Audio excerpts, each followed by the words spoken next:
Study is the most comprehensive study of nutrition ever conducted on 2,400 Chinese counties, not people, counties, of diet and death rates from cancer. The science points in one direction, that whole plant foods are health promoting while animal foods cause disease regardless of their quality, whether they're organic or not. It found that children who ate the highest protein diets were the most likely to get liver cancer. In fact, dietary protein proved to be so powerful in its effect that we could turn on and turn off cancer growth simply by changing the level consumed. We found that not all proteins had this effect. What protein consistently and strongly promoted the cancer? Casein, which is in cow's milk, was the #1 protein causing cancer. What type of protein did not promote cancer even at high levels of intake? Plant proteins. In fact, the people who ate the most animal-based foods got the most chronic disease. What I didn't write here, though, is the people who ate the plant proteins, even though they had the cancer from the animal proteins, they dramatically showed it reducing the cancer. And they just kept doing this, flip-flopping it back and forth, and it was 100% of the time they could make it move up or down. The attitude we have towards our personal pets, and I want to also add like wildlife, like we're always stopping our cars to save a turtle crossing the road or untangle a bird from getting trapped in fishing line or something, but we have no feelings for the factory farmed animals, and I just don't get that. They scream. If you see these videos, they're screaming when they're going towards that slaughter line. So you can help one bite at a time. And hopefully it's not going to be one of these bites, which there's a movie, Super Size Me, about eating McDonald's 3 meals a day. Have you heard of that? He starts out with good blood and good cholesterol. And actually, when he starts eating the 3 meals a day, he starts throwing up because his body's rejecting it every meal. By the end of the month, he's craving it. He can't get enough of the McDonald's. This is just showing the aspartame, MSG, genetically altered potatoes, fluoride in the water, Prozac for dessert. Junk food is engineered on purpose to addict you to chemical ingredients. They are a business. They want you to come back. What are you feeding your kids? Most people are feeding their kids fast food, soda, chips, hamburgers, and they're just, here he's watching TV. That's not even current. Now it would be playing the video games and whatever. So drinking soda, just to talk about soda, a 20-ounce bottle of soda a day would gain 26 pounds a year. And this is how soda has changed over the years. It used to be smaller. Now we've gone to the super size. It contains phosphoric acid, alarmingly high sugar content, aspartame, which is a carcinogen causing brain tumors, caffeine, and of course tap water. You think you're ordering soda so you're not having the tap water at the restaurant, but what do you think soda has in it is the chlorine, the lead, the cadmium, and all the other garbage in the tap water. The caffeine is a problem in our country right now, causing drug withdrawal reactions, psychiatric illnesses, interferes with sleep, impairs physical and mental performance, and cause toxicity, even death. You go through these loops where you can't get enough sleep, you can't wake up, you need the coffee to wake up, then you have too much coffee, you can't sleep, all around and around. So a 16-ounce cup of coffee has this much caffeine on the top compared to a 16-ounce latte, half the amount, a 1-ounce shot of espresso, 12-ounce can of Coke, Mountain Dew, Sprite apparently has none. This is a 16-ounce full throttle, Red Bull, and a Rockstar. So that cup of coffee, the 16 ounce, is the killer. And if you don't think coffee is a drug, then why do people always wake up looking like this? Until she has her 1 cup of coffee, now she's starting to smile. And they always say, don't talk to me until I've had my coffee. 2 cups of coffee, she's laughing. That's a drug addict. Are you starting to wonder why everyone needs so much caffeine? Why? Why does everybody need so much caffeine? What's changing? Caffeine works the same parts of the brain as cocaine, amphetamines, and heroin. Its addiction is gradual and subtle. It just has milder effects. Caffeine is an excitotoxin that destroys the brain. Like most excitotoxins, caffeine causes brain malfunctions. It is like alcohol and nicotine and can easily penetrate the blood-brain barrier, which is our protective barrier for our brain. Anything that crosses that barrier is a problem. And that excitotoxins can excite the brain neurons to death. Long-term consumption of caffeine, even in small doses, affects learning and memory by inhibiting the creation of neurons in the hippocampus of the brain. Caffeine is a nerve irritant that does not nourish the system in any way. Its temporary effects of high energy, alertness, wakefulness, increased strength, vivid imagination, and mental arousal are only nervous excitements produced before caffeine is ever digested and assimilated by the body. When the effects of this stimulant are gone, these unnatural euphoric conditions disappear and only results to debility and languor. And now we're feeding it to our kids, our babies, drinking it. Everybody's got Starbucks down here. This is a Monster drink, Jolt. Every system in your body runs on water, not soda, energy drink, or any other liquid, just H2O. Excitotoxicity has been linked to neurodegenerative diseases of the central nervous system, such as multiple sclerosis, Alzheimer's, ALS, the Ice Bucket Challenge, fibromyalgia, Parkinson's, and Huntington's. But like all the people getting these diseases, they don't know why. Nobody's connecting it to, there's many reasons. Caffeine is just one of them. Excitotoxins are just one of them. So what would happen to America if caffeine were suddenly not available? Like if one day they just stopped caffeine. Can you imagine what would happen to people? We would have a meltdown. They'd be sleeping. Or getting angry and violent and A riot. rage and, Yeah, you're right with the riot. Definitely. suicidal. I don't know. Don't even What would we hardly run drink on any without caffeine. our artificial energy? Caffeine depletes adrenaline in the body as well.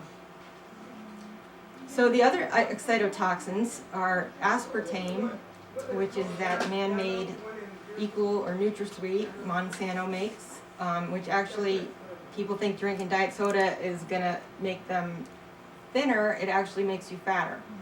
It dries up the lubricating synovial fluid in the joints and turns them into plastic, which is what fibromyalgia symptoms are like. Also causes diabetes and all these other diseases.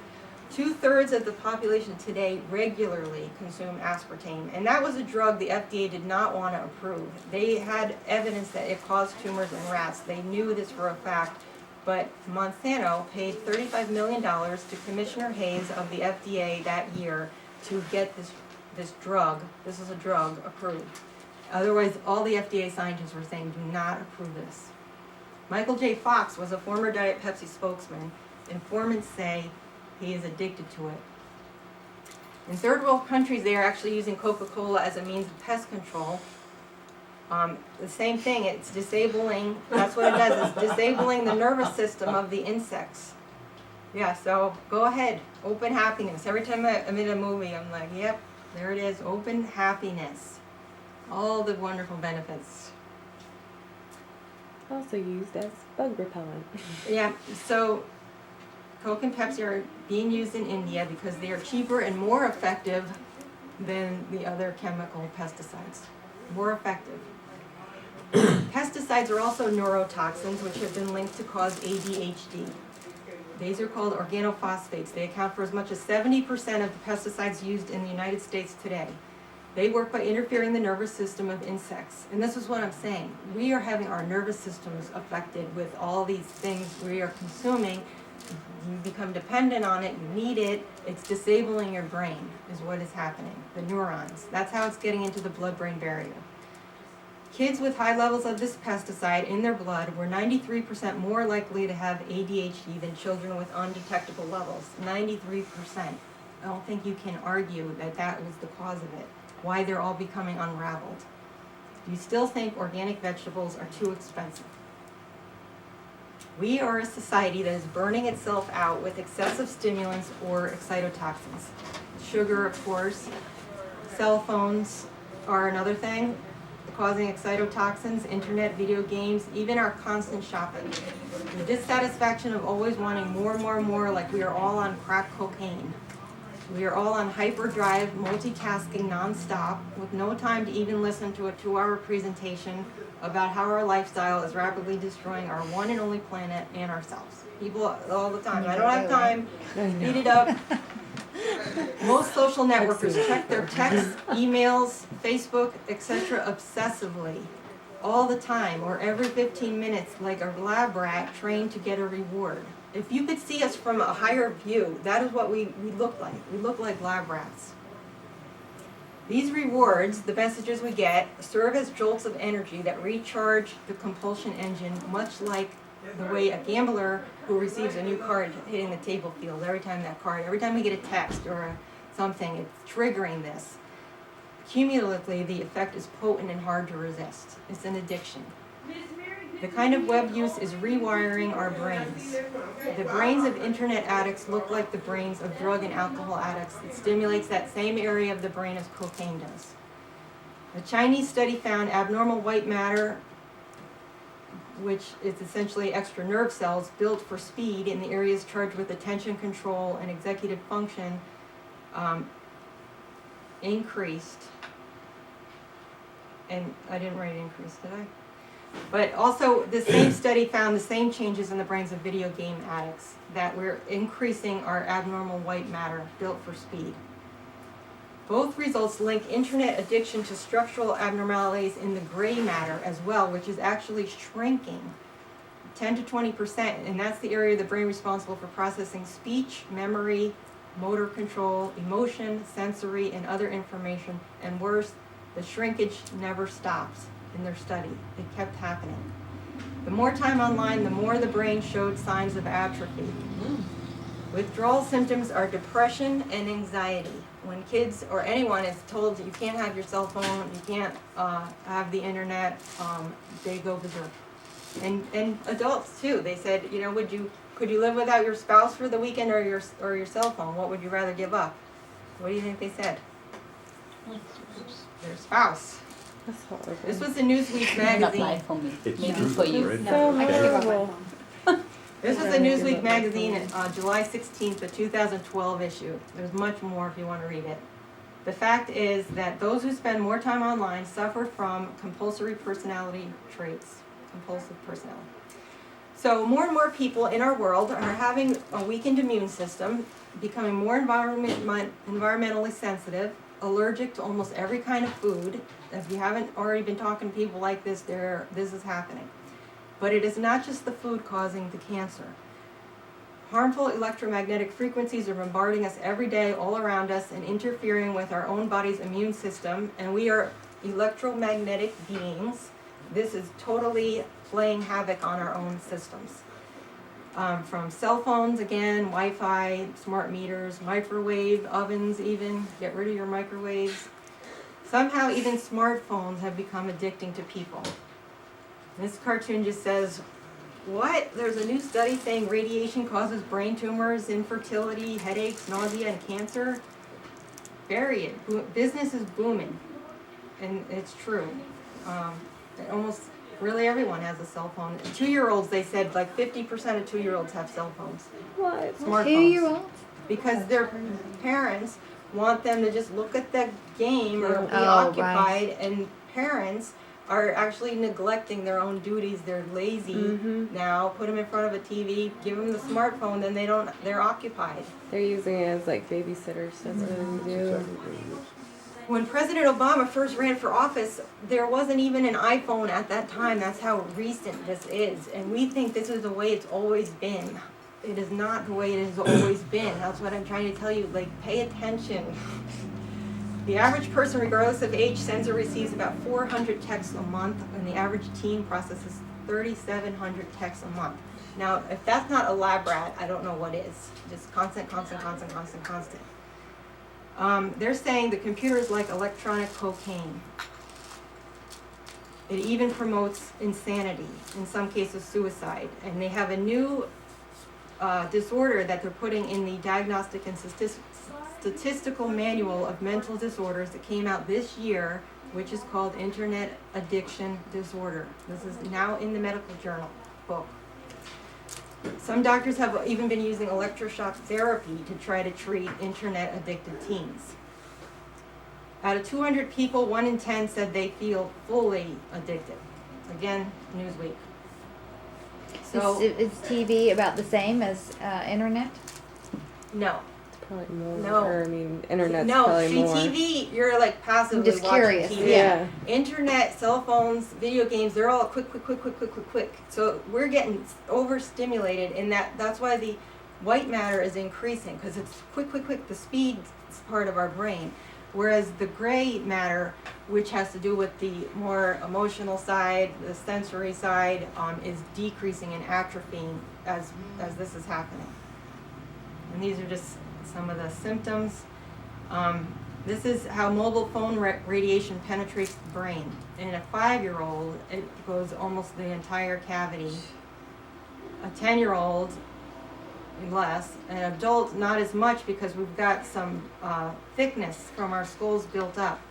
But the little kids, in France, cell phones are illegal until you're 16 years old. You cannot have a cell phone. They know Good. what it does to the brain. And this is new. This is so new that we don't even know what the effects are going to be. I mean, just since Obama was elected president, that is brand new. But we think it's the way it always was, right? Payphones weren't that long ago. It really wasn't that long ago. We used to use payphones. So here's all the other ways of electromagnetic frequencies bombarding us. These cell towers, all that Wi-Fi stuff, which I know it's convenient. It's convenient, and we learn so much from our computers. It's really irreplaceable today. It really is. But at the same time, it is doing us a lot of harm.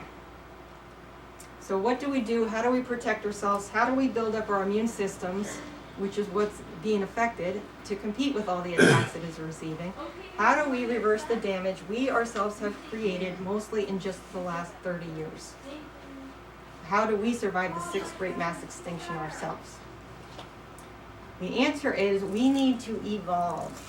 This is an active evolution. If we don't evolve, we don't continue. If we don't continue, we will cease to exist.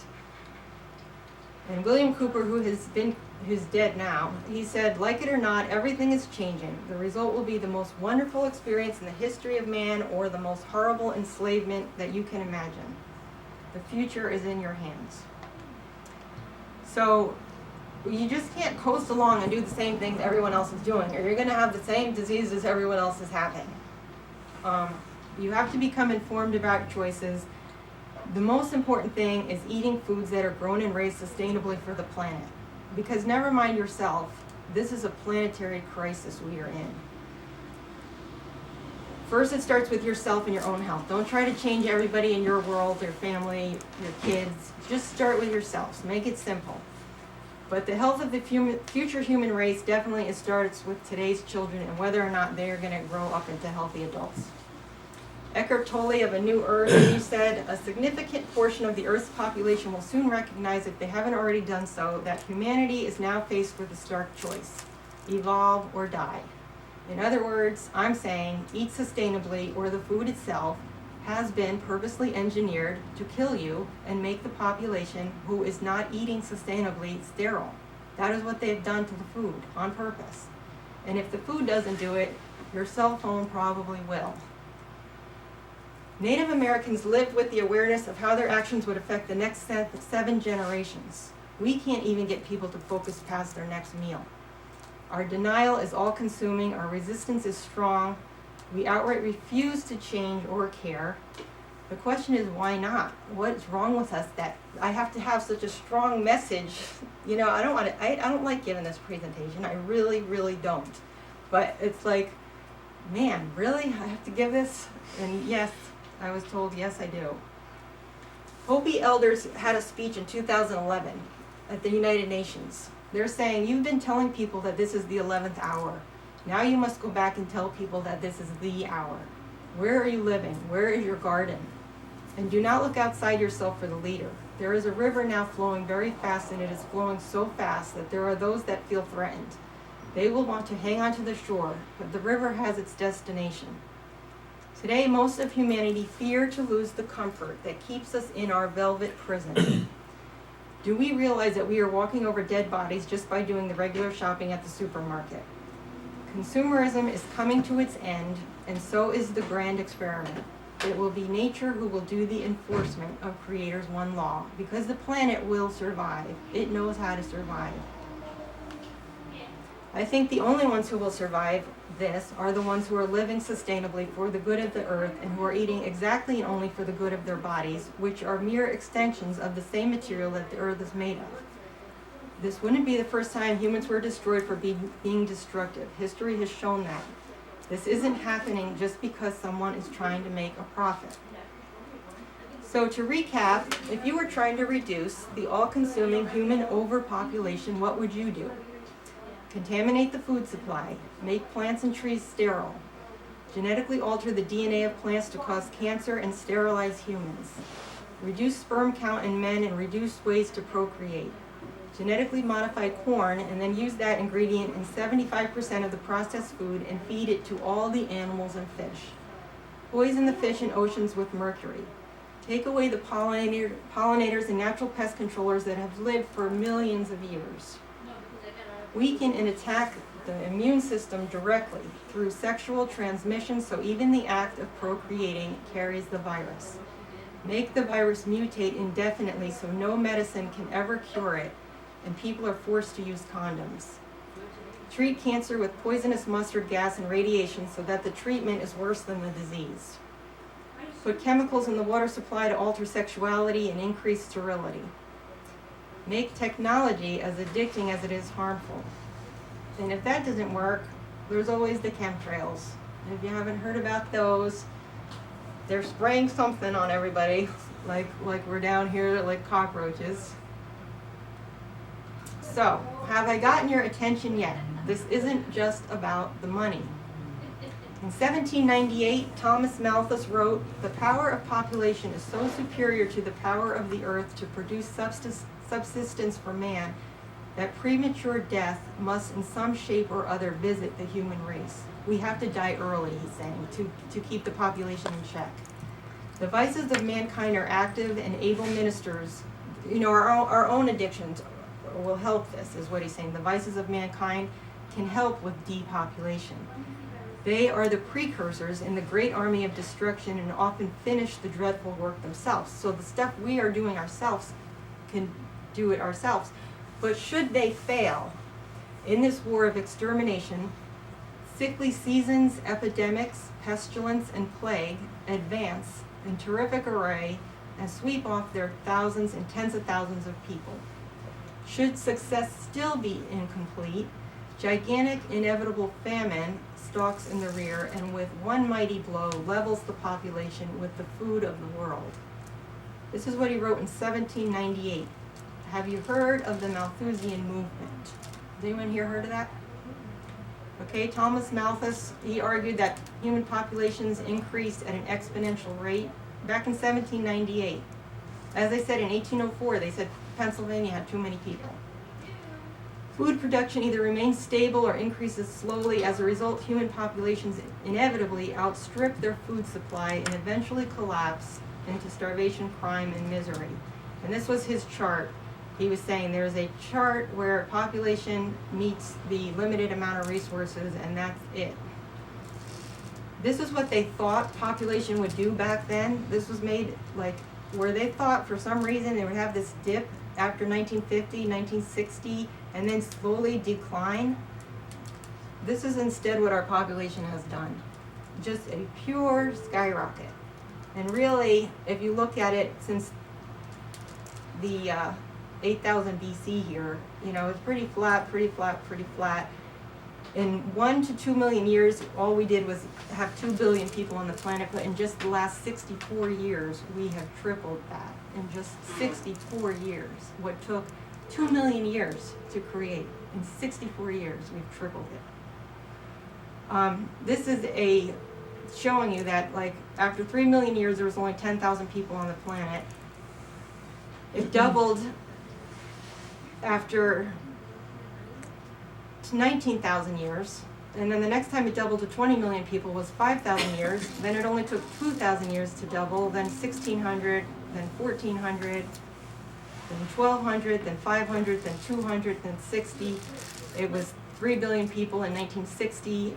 It doubled again 37 years later in 1997. And according to this, it should have doubled again in 2012. It should have doubled again to 12 billion people, but that didn't happen. So why not? Have you figured out yet why not? The food. We've done it. They know this was a problem. They're working on this. This is just from the United Nations, what they're saying. If we had a high growth rate of population, this is their medium growth rate, and this is their low rate. We're kind of doing this right now, see, because they leveled us off a little bit with the changes they've made. Otherwise, we would be doing this. They're saying that by the spring of 2024, we'll have 8 billion people. But again, they have slowed it down. This cartoon says, I don't wish to interfere, but do you realize that world population is going to increase by nearly 50% in 20 years? What are you going to do about it? And the worker guy, he says, what's wrong with people? I like people. The other guy says, well, so do I, of course, but you see, the world's resources can't support an ever-increasing population. So he says, I see, so it's a problem of resources as well as people. And the guy says, yes. So he says, so the answer is resource control as well as birth control. And he's like, yes. And then he goes, well then, I don't want to interfere, but do you realize that the rich 20% of the world consume about 80% of the resources? What are you going to do about that? And this is modern day Malthusianism. This is real. Has it become so acceptable to wish catastrophe upon billions of people? Time for them to die. It's time for the planet to depopulate itself. I mean, whether you think that sounds harsh or not, we're there. The the new ones, they say that he was wrong in the short run, but right in the long run. We are approaching or have already surpassed the carrying capacity of the Earth. We have exhausted our non-renewable resources. We are in a catastrophe. We should make birth control the highest priority. So, if you are eating the right foods in this Malthusian population solving scheme, your immune system will be strong and you will have nothing to worry about. The question is, are you eating the right foods? I have written this book to inform people on what is happening to the food supply and how to properly feed the body you have. If you're interested in purchasing a copy of over 20 years of traveling and research, it is like the instruction manual for the human body living on planet Earth today and trying to survive the extinction that is occurring. Not that is about to occur, but that is occurring. The planet is changing faster than it ever has before, and if you don't learn how to navigate the dangers in the food supply and learn how your food choices directly impact the future of our planet, you may not survive what is sure to come next. Leonardo DiCaprio last week said this at the United Nations Summit. None of this is rhetoric and none of this is hysteria. It is fact. President Obama himself said, the alarm bells keep ringing. We can't keep ignoring the call. We are the first generation to feel the impact of climate change and the last generation who can do something about it. He's even saying we are the last generation. That's it. That's how close we are. John Kerry said, we just wake up each day and listen to Mother Nature on any given day who is screaming at us about it. Glacier National Park has had its glaciers for over 7,000 years, but in just 15 years they will be completely melted.